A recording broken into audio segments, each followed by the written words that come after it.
өнөөдөр сонссон бүхнээ үйлдэл болгоос өмнө ирээдүй тань тодорхойлогдно. Чухам зөвийг сонгож сонирдвоос хийхнүүдэл тань мэрэгэн байх болно. Эд баялаг, эрх мэдэл бос хураасан эрдмээрэн өөрийн зиндааг бүтээгээрэй. Зинда подкаст.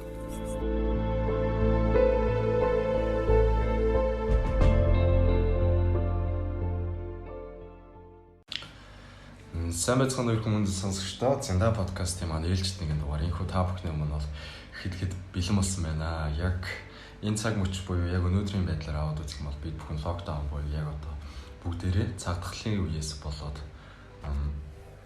хөл хорионы байдалд бол шилцэн гэж бол хэлж болно тий. Тэгээ бүгдээрээ одоо гэрээсээ бүгд яг тэг зогсолтод орсон. Энэ нь болохоор яг манай Зинда подкастын бас нэгэн онцлог буюу гарааны бизнес эрхлэгчид яг энэхүү бизнес эрхлэгч хүмүүст хэрхэн нөлөөлж байгаа яаж байгаа эдгээр зүйлсүүдийг бол хуваалцъя гэж зорьсон байна. Тэгээ өнөөдрийнхөө яг Зинда подкастын ээлжид нэгэн дугаарын зочноороо та бүхний өмнө бол Mompreneur-ийн үүсгэн байгуулагч, Mom Entrepreneur гэж бас хэлэгдэх бах тийм. Яг золзоогч маань бол оролцож байна. Золзоогч энэ өдрийн мэндийг хүргэе. За өдрийн мэнд хүргэе. За хоёулаа шууд ярианыхаа эхлэлсэн гэх юм бол локдауны тухай хуваалцдаг хөө. За таны хувьд яг хэрхэн яг энэ хөө карантины нөхцөл буюу гэртээ яг үр дүнтэй байна вэ?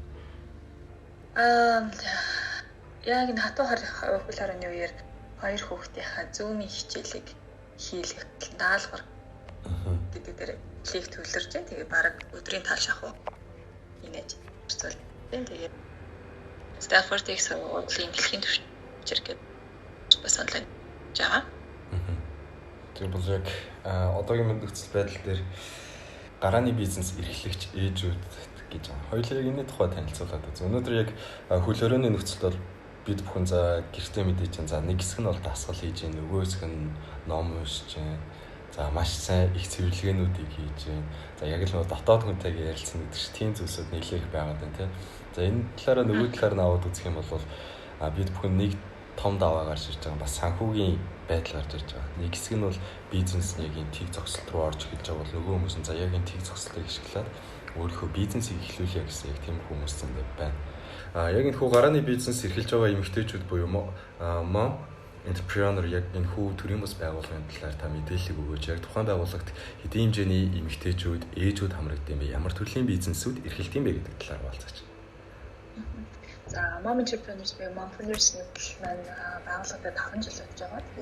Тэгэхээр гэрээсээ гэртээ сууж байгаа хүүхдүүдийг харж байгаа төлөвлөлтөнд байгаа. За эсвэл яг карьер хөнгө хажуугаар өөрийнхөө өсөлтнүүдийг биелүүлэхээр бизнес эрхлэхийг хүсэлтэй байгаа эмэгтэйчүүдэд дэмжих, мэдээ мэдээлэл хангах арга хэмжээ зохион байгуулах, уран зориг өгөх гэсэн зөвхөн үйл ажиллагаатайгаар зорилготойгоор ажиллагаанууд явуулдаг. Тэгээд сар болгоны жижиг арга хэмжээнүүд болон томоохон чуулга арга хэмжээ, за тэгээд тэтгэлэг хөтөлбөр гэсэн хэсгүүдээр эмэгтэйчүүдийг чадварчлах ажилтдаг. За тэгээд манай төрийн сургуулийн дээр эмэгтэйчүүд илүү их нөгөө бүр тулгымцсан асуудлыг шийдвэрлэх гэсэн ийм төрлийн бизнесүүдийг төлхөө хийдэг. Тэгээд олон улсын жишгээр ч гэсэн эмэгтэйчүүд илүү нийгмийн хариуцлагатай буюу нийгэм хэрэгтэй, нийгмийн ямар нэгэн асуудлыг шийдвэрлэх бизнесүүдийг төлхөө ордог гэсэн судалгаа байдаг. Монгол бүсгүйчүүд маань ч гэсэн яг энэ чиглэлийн бизнесүүд рүү төлхөө ордог харагдаад байдаг. За тэгээд бас энэ худалдаа намын бизнесүүд бас эмэгтэйчүүд маань нэлээдгүй хийгддэг. Ийм төрлийн бас байгууллага байна.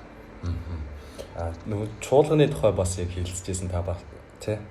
Тэгээд чуулган маань болохоор одоо 2 дахь жилдээ зохион байгуулагдаж байгаа. Тэгээд 300 гаруй эмэгтэйчүүд ерөөхдөө жил болгон оролцож хоорондоо мэдээлэлээс солилцож харилцаа холбоо үүсгэх. За тэгээд урам зориг авах тийм зорилттой. Тэгээд үзэсгэлэн хэлбэрээр бас өөрсдийнхөө бүтээлүүдийг танилцуулах, хоорондоо хамтын ажиллагаануудыг хийх хэлбэрээр жил нэг удаа зохион байгуулагдахаар нэлээд бас цар хүрээ өнөртэй жил болгон болсон гэдэг оролцогчдын тоо болон чанарын хувьд бол бас хайжраад явж байгаа. Тэгээд өнгөрсөн сая 10 сарын 10-нд манай 2 дахь чуулган байна. Дижитал шилжилт буюу онлайнаар ямар бизнесүүдийг хийж болох юм бэ гэсэн санал санаачлалыг илүү танилцуулах чиглэлээр зохион байгуулагдсан байна. Тэгээд яг хөл хорионы өмнө бол яг чуулганаа бол хийж амжсан байх нь шүү дээ. Тийм нэг сайхан тарсан байна. Яг энэ хүү нийгмийн асуудлууд руу төлхөө яг чиглэдэг гэж байна. Тэгээ яг энэ хүү төрийн бус байгууллагаас яг одоо магад олон нийт маш сайн мэддэг. Эсвэл яг одоо амжилттай өөрсдийнхөө тодорхой хэмжээний нийгмийн хариуцлага ухамсарласан. За ингээд тийм үйл ажиллагаа явуулдаг маш олон хүмүүст за ингээд тодорхой хэмжээний хүмүүст ингэж яг цалингийн өгөөд ажиллаулдаг. Яг та тийм жишээ компаниудыг яг илэрхийлж байна. Маш сайн. Манай дээр одоо жишээ нөгөө нэг гэрээсээ ажиллах боломжтой сошиал медиа сурчлагуудыг хийх захиалгууд бол компани томоохон компаниудаас айгүй орж ирдэг. Ийжүүд том байгууллагын бүтээгдэхүүн ширхэг туршиж үзээд тэрнийхээ бусдад санал болгох онлайнаар сурталчлах за борлуулалтын хувь авах гэх мэт хэлбэрээр бас томоохон байгууллагуудтай өнгөрсөн хугацаанд дараа нэг 300 гаруй ээжүүдийг яг энэ хөтөлбөртөнд хамрагдаад борлуулалтад болоод явж байгаа. Тийм тэгээд бизнес талаасаа бол бас эмэгтэйчүүд өөрсдөө санал санаачлал гараад яг нийгмийн асуудлыг шийдсэн маш гоё жижиг өрх юм болон гарааны бизнесүүдийг бас эхлүүлээд явж байгаа юм шиг бол хэлдэг байна. Манай ээжүүд маань одоо яг тантай ингээ холбогдохдоо танай төрийн бас байгууллагатай холбогдохдоо ерөнхийдөө яг ямар одоо шалтгаан гэх юм уу эсвэл өөр тулгамдж байгаа ямар асуудлыг төлхөө ярилцж байгаа та тэрийг хэлцгээч. Яг манай эмэгтэйчүүд жоох нөө зориг мөртэй байдаг гэж санагдаад байдаг. Уул нэгэн бүтээл жишээлбэл нөгөө эрэл хайгуултай тэгээд тууштай чанарууд ажиглагддаг болов шин. Жохон зориггүй санагдаад байдаг. Нэг гоо бүтээлүүд хийгээд байгаа л ш тэрийг нэгдүгээр дүнэлтгүй хоёрдугаар олон нийтэд сайн хүргэж чаддаг. Тэгээд мэдээж нөгөө нэг хүн болгон бизнес эрхлэгч хүн болгон одоо нөгөө нэг маркетингийн ч юм уу борлуулалтын чадвартай байдаг болохоор яг тэр талын мэдээлэлийг одоо хэрхэн сошиал медиагаас гоё хөтлөх гэж байдаг тийм. Талын асуултыг асууж айгүйх орж ирдэг. Тэгээд хаанаас эхлэх вэ гэдэг бас нэлээх асуултуудтай орж ирдэг. Гарааны бизнесийн хөтөч яг таны яг гаргасан. Тийм. Яг энэ хүн номыг хоёулаа бичих бас эхлээ шалтгаанаас нь эхлэв л да. Яг энэ номыг бичих хүсэл нь яг хаанаас төрөв? Яг энэ хүн ном доторх агуулгын тэр доторх таны яг ингээ практик одоо зүйл байгаа шүү дээ, тий. Тэрийг хөрөлдлөөсөн зүйлсийн тухай ойлцдог хөө. За гарааны бизнес эхлүүлэх хөтөч гэдэг номнод болохоор ихсэн түүхэн болоод бас одоо сонирхолтой. 2017 онд Америкийн нэгдсэн улсын элчин сайдын яамнаас дэлхийн 50 орны манлайлагч эмэгтэйчүүд хөтөлбөрт намайг санал болгоод тэр хөтөлбөр маань 97 гаруй улсын төсвчүүдээс хойдоод ийм Монгол улсад хөдөлгөөд Америкийн нэгдсэн улсын 4 мужаар хэлж яг эмэгтэй бизнес эрхлэгчдийн Америкийн нэгдсэн засгийн газар хэрхэн дэмждэг вэ? Тэр ямар төрлийн бизнесүүд дэлгүүрийг хандлага болж байгаа юм. Ямар дэмжлэг юмуд хамтын ажиллагаанууд байдаг талаарх маш дэлгэрэнгүй тийм аялалт бүтэн тэтгэлэгтэй хамрагдсан. Тэгээд маш олон 50 орны эмэгтэйчүүдтэй бас найзлж нөхөрлөө 4 мужаар аялаад маш олон Америкийн нэгдсэн улсын юм удаг бизнес эрхлэгч эмэгтэйчүүд уулзаа. За тэгээд хамгийн том нэг бизнесийн форум гэж зохион байгуулагдсан. Яг манай би нөгөө Монгол зохион байгуулсан адилхан эмэгтэй бизнес эрхлэгчдийн чуулганд бас оролцож байсан. Тэгээд яг энэ аяллаа үеийн болохоор нэг мужийнх нь бизнес нөгөө гарааны бизнес дэмжих одоо манайхаар агентлаг юм уу? Гаргадаг юм ном байсан. Тэгээд яг энэ номыг агуулга болон нөгөө нэг талаасаа бол маш судалгаа шинжилгээтэй нэгдүгээр тэгээд хэрэглэхэд хамаарна. Тэгээд бид нар бизнесийн янз бүрийн номнуудыг хэрэглээд үзэхээр ингээд аюу хүнд хэллэгээр бичсэн. Эсвэл нөгөө хэд өндөр түвшний юмуд байгаад байдаг. Тэгээд яг энэ ном болохоор баруун номын уншаад нэг шантархаар уу?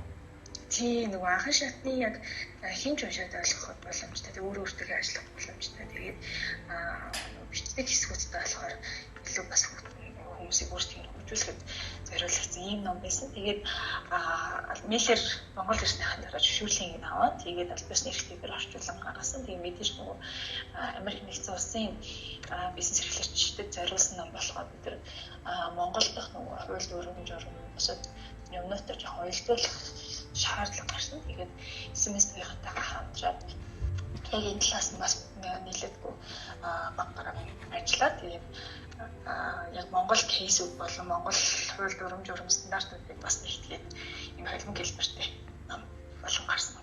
Ийм төвхтэй ном байна. Түүхийн үед одоо яг дахиад би асуух зүйлсүүд 50 улсын эмэгтэйчүүд ингэж яг чуулсан гэж байна тийм ээ. Тэгж яхад яг эхлээд бидний нэг юм зам байдаг шүү дээ. Монгол хүн яг яаж ялгарч ийн вэ гэдэг нэг асуултууд байгаа гэдэг тийм. Тэгвэл яг танаас асуух зүйл нь яг Монгол эмэгтэй яг таны хувьд тухайн улс орнуудаас онцлогтой давуу тал зүйл нь юу байв? Бас сул тал зүйл нь юу байв гэдэг. Эхлээд энийг би асуумаар. Яг хөө миний хувьд болохоор тэр тухайн хөтөлбөр маань анхны олон улсын бүтээн сэтгэлтэй хөтөлбөр тийм маш олон орны гэж байгаа орны чөлөө тайл болон гэх юм. Нэг болцоох хөвшилтэй байсан. Тэгээд бэлтгэлийн үед айгуу сайн оролцсон юм биш. Оролцсон гэдгийг дараа нь нэг зохион байгуулагчийн зүгээс хэлжсэн. Тэгээд би нөгөө нэлээд бүх үндэсний хувьд болоо бэлэг одоо юу гэдэг нь тэр юмнуудыг айгуу сайн авч ирсэн. Дээрээс нь нэг тугтаага бүх арга хэмжээ бүх зурган дээр орсон Монгол.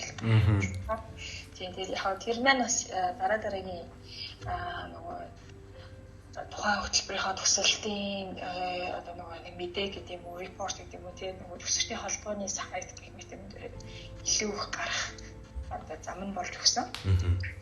Тийм зарим орны улсууд бол ямар ч бэлтгэлгүй одоо үндэсний хувьд очиж яваагүй ч гэдэг юм уу.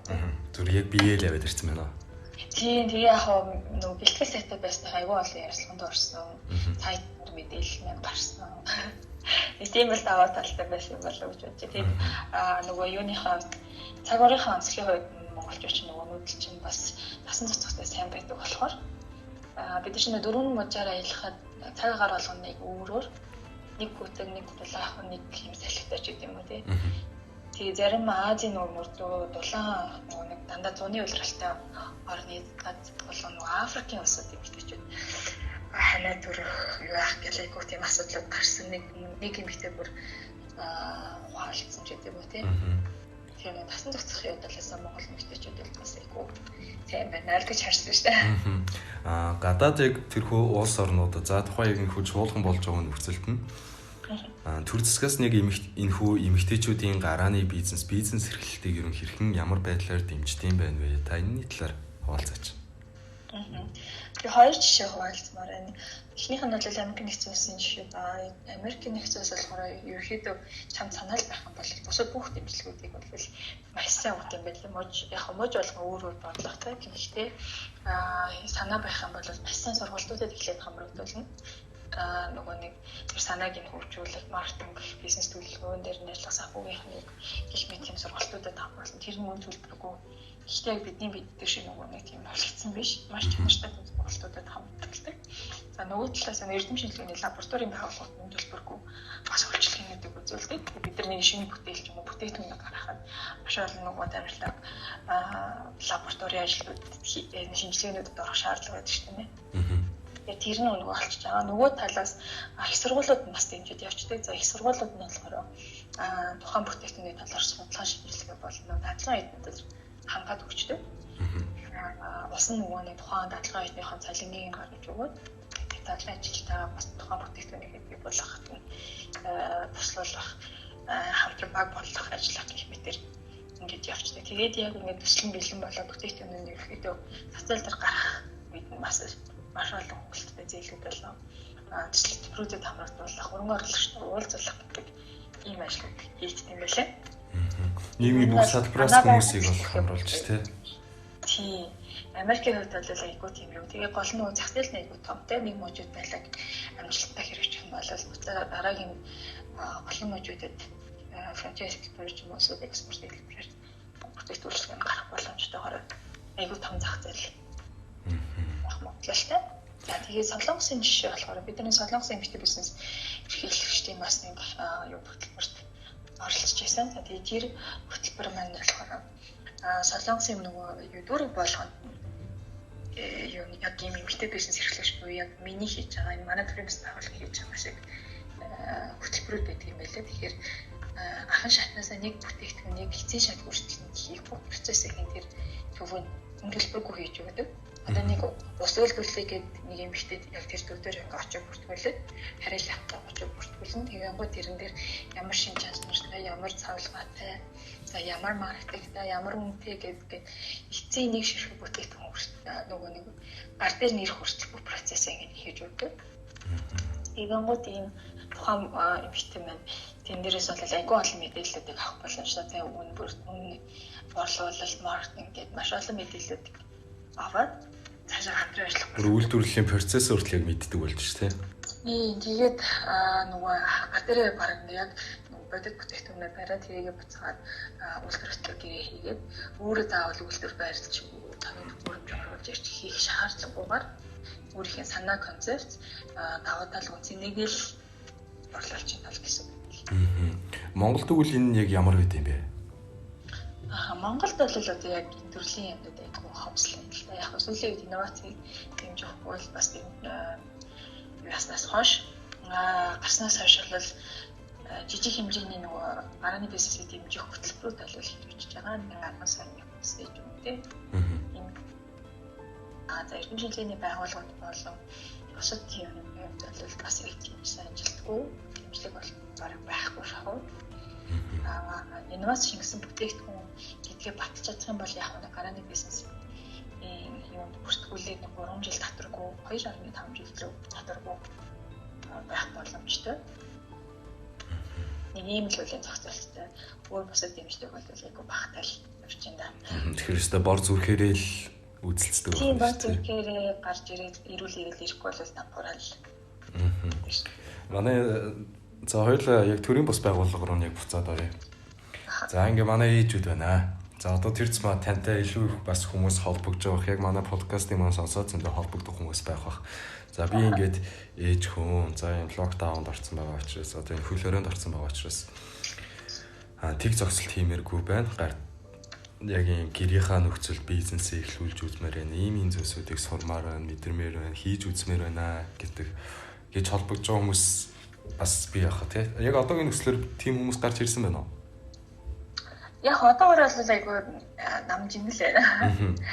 Тий одоо гэхдээ яг манай дээр нөгөө нэг эмэгтэй бизнес эрхлэгчний гарааны бизнес эрхлэгч эмэгтэйчүүдийн тэтгэлэгт хөтөлбөр саяхан зарлагдаад бараг 97 гаруй эмэгтэйчүүд батрал ялгээгээд чинь бид нар 15 эмэгтэй сонгоод ажиллах хөтөлбөр хэрэгжүүлж байгаа хаа да.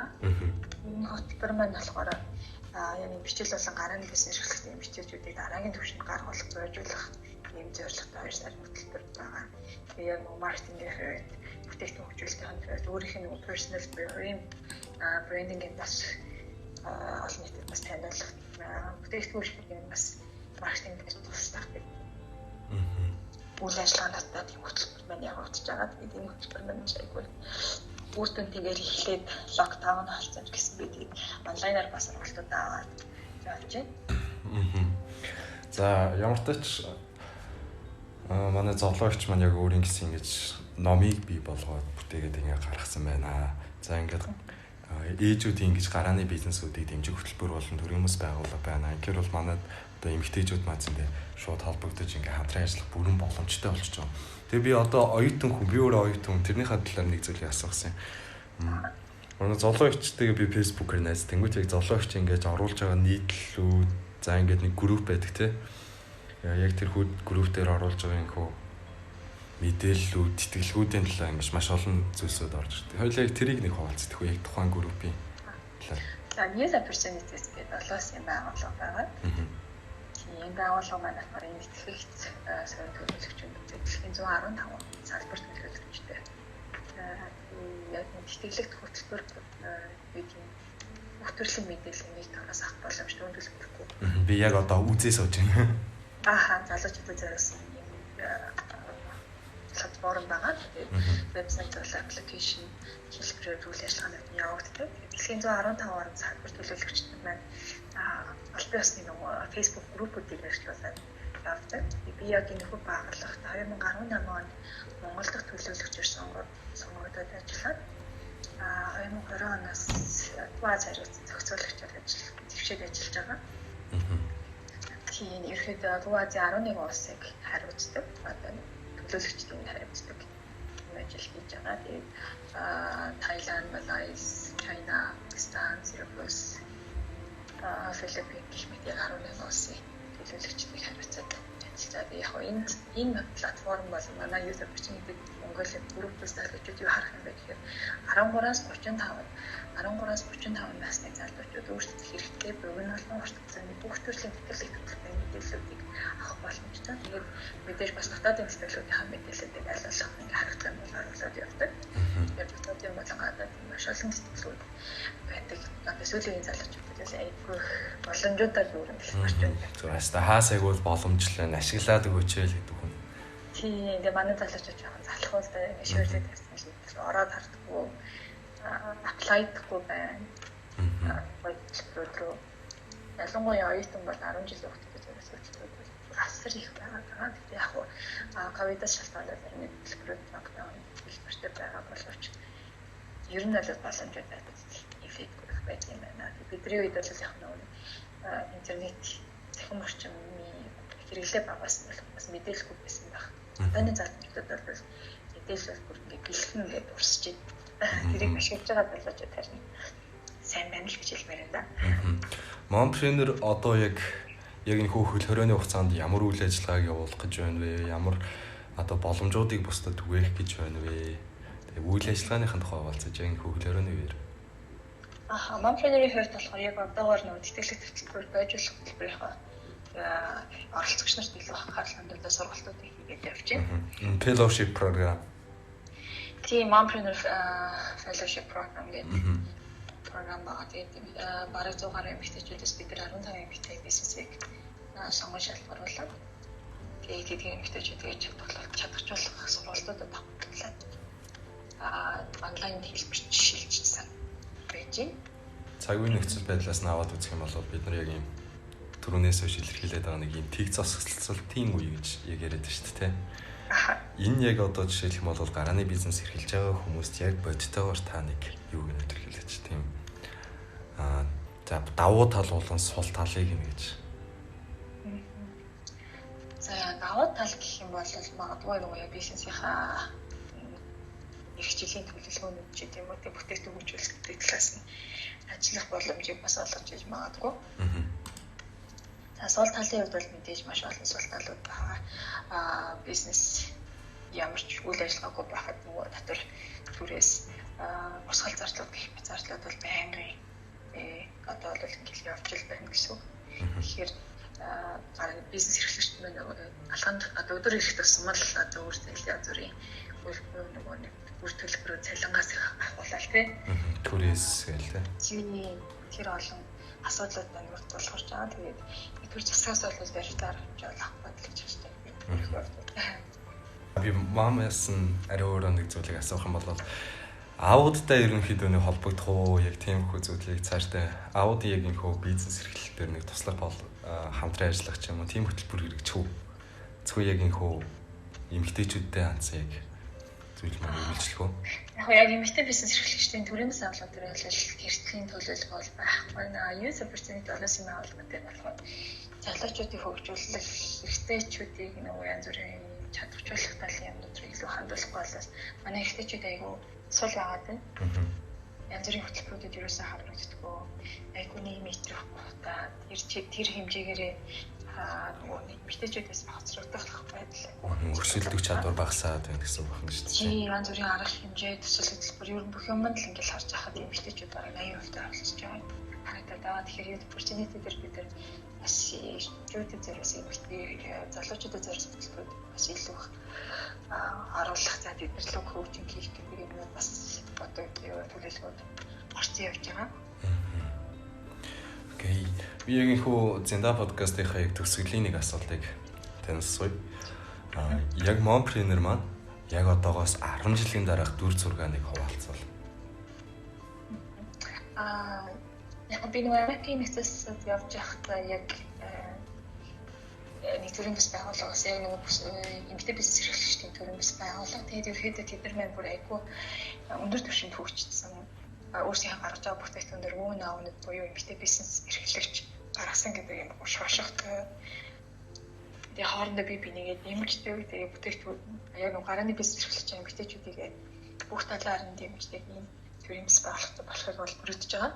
Тэгээ ганц Монголтой биш ядаж нөгөө нэг Азийн хэмжээнд үйл ажиллагааны явагддаг бас байгууллага байгаасаа гэж хүсэж байгаа. Тэгээд тэрнийхээ бас анхны гараагийн нөгөө хөтөлбөрт оролцсон Аз эмэгтэйчүүд байгаа нэгдээд Азийн эмэгтэй бизнес эрхлэгчдийн холбоо гэдэг юм бас үүсгэн байгуулад явж байгаа. Яг юуны үйл ажиллагааны хувьд идэвхжээгүй байгаа ч гэсэн анх шатны байдлаар бол хэрэгжээд явсан. Тэгээд энэ хөл хорионы дараагаас бол бас хамтын ажиллагаанууд бол альчлалуудыг хийх ажлууд маань явагдах байгаа гэж найдаж байна. Окей. Яг энэ хүү цаг хугацаанд өнөөдрийн нөхцөлд за ингээд манай Зинда подкастэнд маань ярьцлага өгчээ гарааны бизнес эрхлэх хүсэл эмэлцэлтэй залуучуудад яг тодорхой хэмжээний мэдлэг мэдээлэл өгсөнд залуугчтай маш их баярлалаа. Тэгээд яг би төгсөл дээр нэг илэрхийлэхийг хүсэж байгаа зүйл нь юу юм бэ гэвэл гарааны бизнес эрхлүүлэх хөтөж гэсэн яг номыг ингэж уншихын тулд ингэж гадуур явах боломж болцоог болчлоо шүү дээ. Тэгээд номны дэлгүүрүүд хүртэл ингэж яг хаалттай. Тэр одоо яг яаж тэр хүн номыг олж авч уншиж сонсох боломжтой юм бэ? Яг номын хөргөлт болохоор нэгсээс гарсан захирамжийн дагуу 5 цагаас хойш хүрээлт хийх боломжтой байгаа. Тэгээд манай Montreal University пэйжээр хэмжүүлээд 5 цагаас хойш хүрээлтэд орох боломжтой байгаа шүү. Тэгэхээр номыг бол ямар ч тааш 5-аас хойш мөн Montreal мөн зоологчийн өөрийн хаягууд руу бол холбогдсноор бол авах боломжтой гэж ойлгох юм тийм ээ? Тийм тэгээд сүүлийн үеэд залуучууд маань ялангуяа эмэгтэйчүүд маань өөрсдийнхөө төсөл мөрөөдлийг ерөөсөө хаягдуулгүй гарч байгаа нэг яг тэр санаа санаачлаад мөрөөдлөө цаасан дээр болгоод тэр цаасан дээр буусан ер нь бол бэлээ болт би итгэдэг. Тэгэхээр энэ цаг хугацааг бас ашиглаад өөрийнхөө бизнес санааг бас цаасан дээр болгоод үзээрэй гэж зөвлөмөр юм. За залуугчтай маш их баярлалаа. Яг энэ хүү бидний хөл хорионы нөхцөлд өөрийнхөө цаг заваас манай сонсогчдод зориулсан яг энэ хүү мэдээлэл өгсөн танд маш их баярлалаа. Тэгээд яг энэ хүү подкастыг сонсож байгаа манай ээжүүд мөн өөрийнхөө бизнесийг эрхлэх сонирхолтой хүмүүс бол манай залуугчтай маань заавал холбогдож одоо түрүү яг манай залуугч маань хэлсэн шүү дээ. Тэгээ хүмүүст ингээ яг манай эмэгтэйчүүдэд тэр зам зориг нь маш ихээр тутмаг байгаад байдаг гэд тэ. Тэг зогсолтон дээр өөрийнхөө жинхэнэ гарааг бий болгож өөрийнхөө бизнесийг яг эхлүүлэх бүрэн боломжтой шүү. Тийм зоологчтой маш их баярлалаа. Таны цаашдаа ажиллаж өндрөөсөн дэр амжилтыг хүсэрье. За маш их баярлалаа. Тэгээд нөгөө подкастт бас урьж оролцсон. Танаа хамгаалалтанд маш их талархаж байна. За баярлалаа.